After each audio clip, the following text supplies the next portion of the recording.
Picanha. Brazilian barbecued beef. Ingredients: 1 whole picanha with fat cap still on. 2 tablespoons of sea salt. Chimichurri. Olive oil. Directions: with picanha at room temperature, score the fat cap in order for the flavor to seep into the whole beef. Lather with olive oil and season with sea salt on both sides. Use some Cowboy Hardwood Lump Charcoal to light fire and let burn for 10-15 minutes. Once charcoal is white hot, push into one flat pile for direct grilling.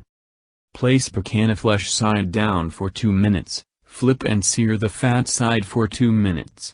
Pull off grill. Slice the beef against the grain, horizontally, as to make multiple strips out of it. Season the strips with olive oil and salt. Place back on grill. Grill strips for 4-5 minutes per side or until they reach your desired internal temperature. Some of the larger steaks will take longer, as will some of the smaller steak be shorter. Take off grill and let rest for 10 minutes. Slice into steaks, top with chimichurri and enjoy. Buy meat from good butcher to make delicious picanha steak.